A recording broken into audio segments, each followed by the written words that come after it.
Magandang araw, ako po si Val at welcome sa Kwento Musikero. At ngayon pag-uusapan natin ang tungkol sa DAW or yung Digital Audio Workstation. Dahil nga marami nagtatanong sa akin ng mga kaibigan natin kung ano raw yung ginagamit kong recording software, so naisip ko na gumawa na ng video at para magkaroon na rin ng idea yung iba.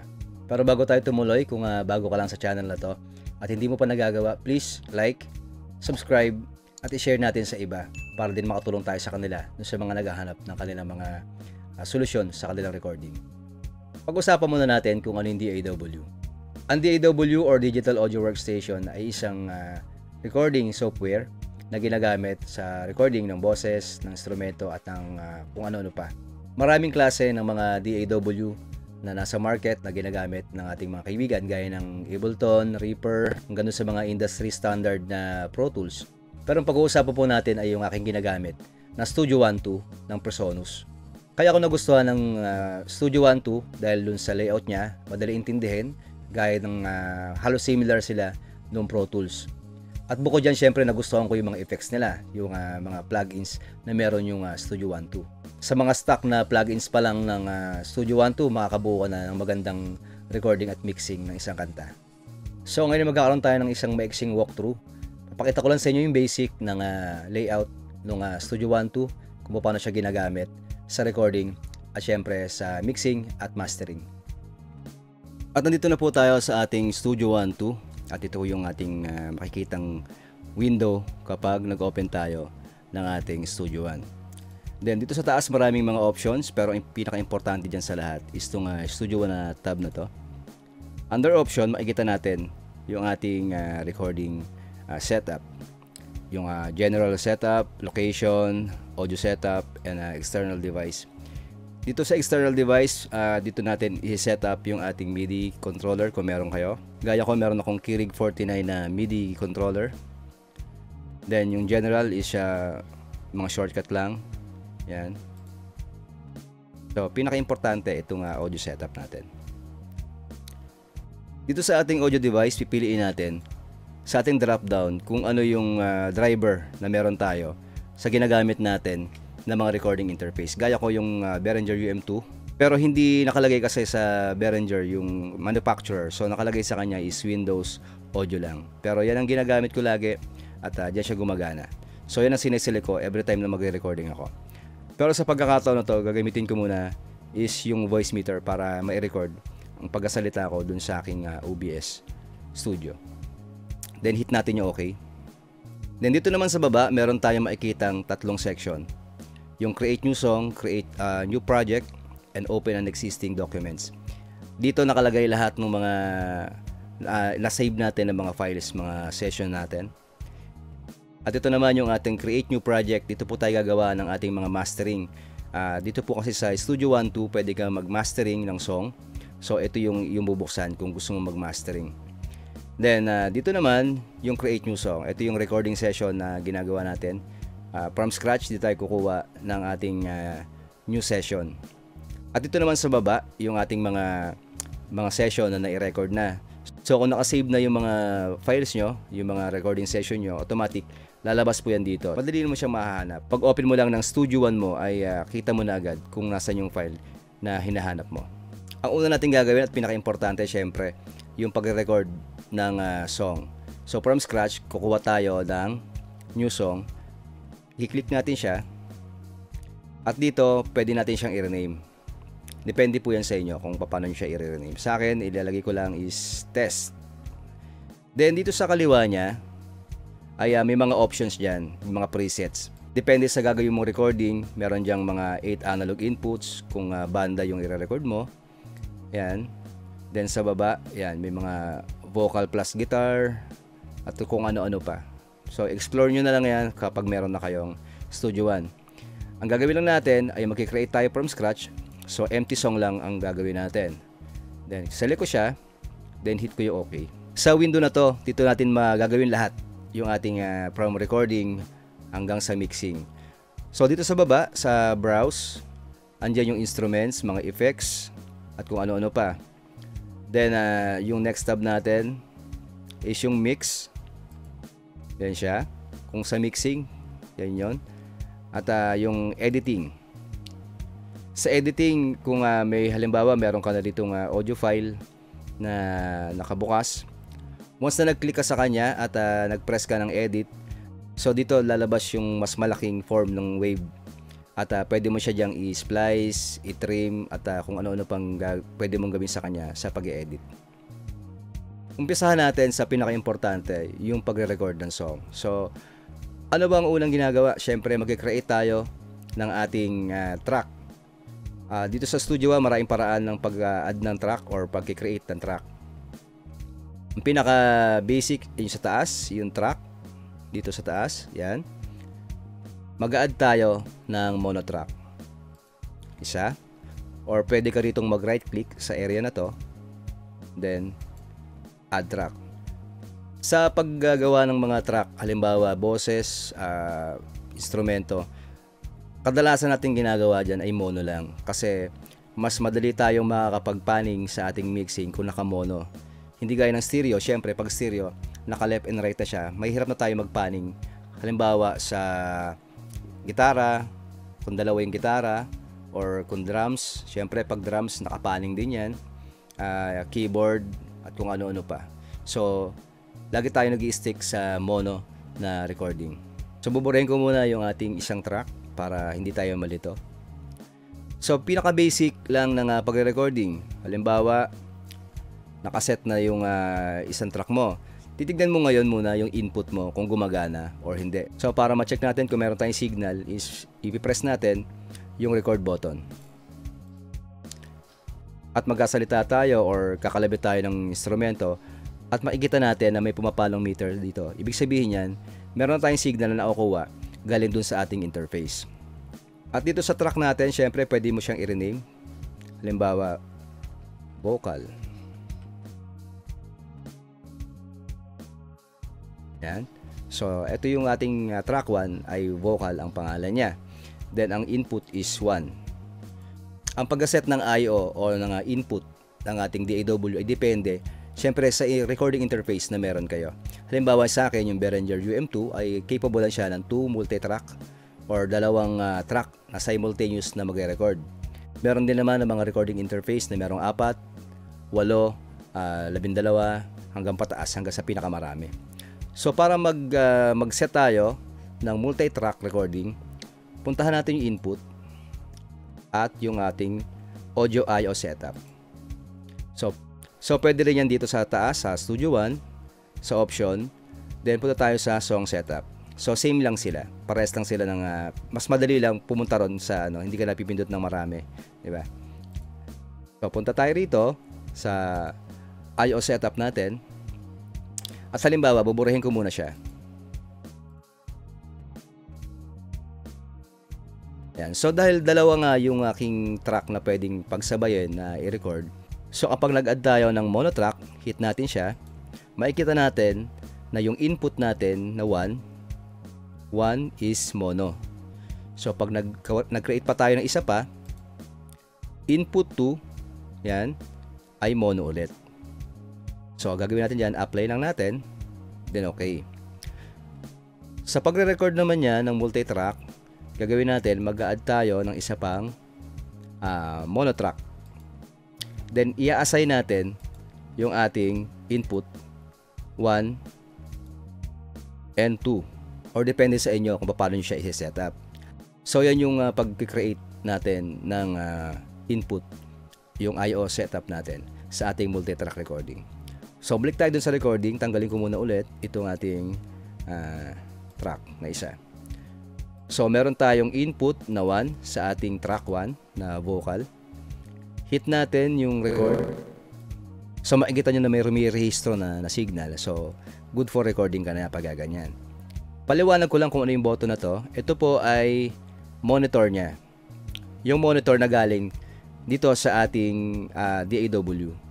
Maganda yan kung malakas yung specs ng computer mo at maganda rin yung klase ng recording interface na meron ka. Pero kung hindi naman ganoon kalakas yung PC at hindi rin naman ganoon kaganda yung recording interface, siguro i-off na lang natin siya kasi nga magkakaroon siya ng latency. Dahil lahat ng mga latency ay maraming factor na pinanggagalingan. Unang-una dyan, yung lakas ng specs ng PC mo. At pangalawa, yung recording interface. Pero dahil meron namang direct monitor yung aking recording interface, so hindi ko na siya kailangan na i-turn on. So off lang siya para hindi ako magulo sa aking recording. Then kapag naka-arm na yung ating record dito sa ating track 1, pwede na tayong mag-hit ng record dito.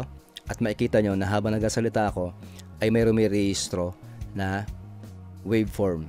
Ibig sabihin yan, kinakapture niya na kung ano man yung sinasabi ko sa mic. Sa multi-track recording, ganun din. Halimbawa, meron tayong pangalawang track. So, ililipat natin siya sa input 2.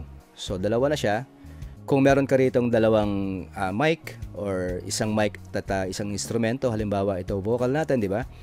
Yung pangalawa natin ay instrumento, sabay silang magre-record pero magkahiwalay na signal. Mare-record dito sa track 2 yung instrumento, sa vocal natin puro boses lang. So, magandang option to, yung multi-track recording. Kasi marami kang option na pwedeng gawin sa kanya pagdating sa mixing. So, makikita natin, halimbawa meron na akong, wala akong nakalagay sa aking input 2. So, kapag nag-hit ako ng record, makikita nyo na sabay sila magre-record. Pero same lang kasi yung nakalagay dun sa aking interface. So, same wave lang yung makikita nyo. Pero makikita nyo yan na iba yung wave nyan kapag magkaiba yung nakalagay sa track 1 and track 2. So, yun yung proseso ng pag-recording. At punta tayo doon sa isang part naman, yung mixing naman. Ipapakita ko sa inyo yung layout ng pag-mixing ng kanta. Halimbawa, ibalik natin to. Meron akong dalawang track dyan. So, pagka nag-click ako ng mix, lalabas itong tab na to. Gaya nga ng sabi ko kanina, lahat ng ilagay natin dito sa taas ay dito rin mapupunta sa baba. So, yung vocal, ayan siya. Then yung track 2 at track 2. So, pwede natin siyang kulayan para hindi tayo malito or para lang meron kang guide. Ito naman gawin nating yellow. Yan. So, sa mixing, ang ginagawa natin dyan, dito sa vocal track na nandito rin sa baba, meron siyang arrow dito. Click mo siya at magbubukas itong tab na to. Andito yung mga insert natin. Dito ka maglalagay sa kanya ng mga EQ, compressor at iba't iba pang mga effects na gusto mong ilagay sa isang track. So, ang mangyayari niyan, lahat ng ilagay mo rito ay maapektuhan yung track lang ng vocal. At ganoon din dito, lahat ng ilagay mo na halimbawa to. So, lahat ng i-apply ko sa kanya na mga effects, hindi maapektuhan yung kabila na track at vice versa. Dahil naka-assign lang siya sa isang track kung saan mo siya nilagay. So, yan ang pinakamaganda sa multitracking kasi nga, gaya nga ng sabi ko kanina, maraming option na magagawa kung magkahiwalay yung track mo. Halimbawa, yung gitara mo, ito, at ito yung boses mo. Lahat ng gagawin mo sa boses mo, yan EQ, compressor, kung ano pa, lagay pa natin tayo ng, halimbawa, maglagay pa tayo ng channel strip, yan. So, hindi maapektuhan yung gitara mo sa lahat ng ilalagay mong effects dun sa boses dahil magkahiwalay nga sila ng track. So, sa pag-mix naman ng boses or ng gitara or lahat ng instrumento ay depende naman yan syempre sa pandinig mo. Pero dahil nga meron tayong sinusunod na standard, ang pinaka best practice na pwede mong gawin ay makinig ka ng lahat ng klase ng genre, lahat ng types ng music para makita mo kung ano ba yung mix na ginagawa sa isang particular na kanta. Halimbawa jazz, paano sila nagbi-mix ng drums, ng gitara at ng boses. Kung rock and roll naman, paano din naman yung pag-mix ng gitara at kung ano-ano pa. At syempre, pag nababad yung tenga mo sa ganung klaseng mga tunog, at pag dumating yung time naman na ikaw naman yung mag-mix, syempre, marirecall ng isip mo at marirecall ng tenga mo yung iba't ibang klase ng mix na ginawa doon sa mga particular na mga songs. So ang mixing ay napaka mahabang proseso, medyo madugo, talagang uubos ng oras yan. So hindi natin yan itatackle dito sa ating video. Dito lang muna tayo sa Studio One. So halimbawa nakatapos na tayo ng ating recording session at nakapag-mix na rin tayo, ang next na proseso niyan is yung paano yung pag-render sa kanya. Dalawang klase yung pag-render na pwede mong gawin. Halimbawa, ayaw mo na siyang i-down sa mastering, gusto mo lang ng sample ng song, pwede mong gawin ay mag-export ka lang ng mixdown. Then may format yan, depende sa'yo kung ano. Halimbawa ganito, lahat ng file kailangan i-select natin. Yan, itong buong session. So lahat ng nasa gray na area ay imi-mix down niya. So kapag nag-click ka nitong song at nag-click ka ng export mixdown, ito yung mga options. Unang-una yung location kung saan mo siya ilalagay yung mixdown mo. Then yung name ng mixdown. Halimbawa, test. Yan. Then dito sa format, maraming option dyan. Yung wave file or yung MP3 na file. Siyempre sa wave file, mas malaking file yan. So halimbawa may plano ka pa na i-edit yan sa iba pang recording software, halimbawa ilalagay mo sa video, ang kailangan natin siyempre yung uncompressed. So yung wave file, hindi gaya ng MP3 file na kasi na-compress na yan eh. So medyo nabawasan na siya ng size. Kailangan natin ay wave file. Pero kung gusto mo lang ilagay sa phone mo or sa MP3, pwede na yung MP3 file. Then automatic kahit ano piliin natin ay yung resolution na 16-bit at yung sample rate na 44.1 kHz. Yan yung sa wave file. Pag sa MP3 naman, 192 kbps at 44.1 kHz. So yan yung mga sample rate ng magkaibang file. So halimbawa MP3 file, yan, pwede natin i-leave lahat tong mga nandito. So gagawin natin dyan ay okay mo lang, then mag-render na siya. At meron ka ng MP3 file. Ngayon naman halimbawa gusto mo namang i-master yung song na to. Halimbawa maganda na yung pagkakamix natin at ilalagay natin siya sa mastering. So gagawin natin dito sa song, i-update natin siya for mastering. Medyo matagal na proseso to, pero dahil maiksi lang naman yan, pagtiyagahan natin. Yan. Mag-update siya. After niya mag-update, pwede tayong mag-add sa project. At pwede nating i-rename. So, test na rin yung ilalagay natin. Then, okay. Yan. Then, mag-update ulit siya. Ililipat niya na dun sa mastering yung ating file. Halimbawa, ito yung buong kanta. Diba? Dito sa mastering file natin, lahat ng editing para sa mastering, dito muna siya gagawin. So, ito yung insert natin. Andiyan lahat ng mga effects. Kung meron kang third party na VST, pwede mo rin siya ilagay dyan, gaya ng mga waves at kung ano-ano pa. Then, sa post, yan. Kung maglalagay ka ng mga limiter mo or mga finalizer mo, dyan lahat nilalagay. So kapag tapos na yung editing mo ng mastering, na master mo na yung music mo, maganda na, i-release na natin yan. So click natin yung digital release, then puntahan natin yung file. Pero syempre MP3 file na yan, dahil halimbawa i-release na natin sa album, naka MP3 dapat siya. Then yung track and number, check lang natin. Then pag nag-hit ka ng okay, i-render niya na yung mastering file mo or yung audio mo ng mastering. At dyan na natapos ang ating maiksing walkthrough sa ating Studio One 2 at sana yung may natutunan kayo at nakakuha kayo ng idea. Pero pinaka-importante para sa akin, kung ano man yung ginagamit mo na recording software ngayon, ay masterin mo muna siya. Para pagpunta mo dun sa ibang mga DAW ay madali na kasi alam mo na yung layout at alam mo na kung ano yung proseso ng gagawin mo. At kung nagustuhan mo ang video na to, syempre huwag kalimutang i-like, subscribe, at i-share din natin sa iba para makatulong din tayo sa kanila. Muli maraming salamat po sa inyong lahat. Ako po si Bal, at ito ang Kwento Musikero.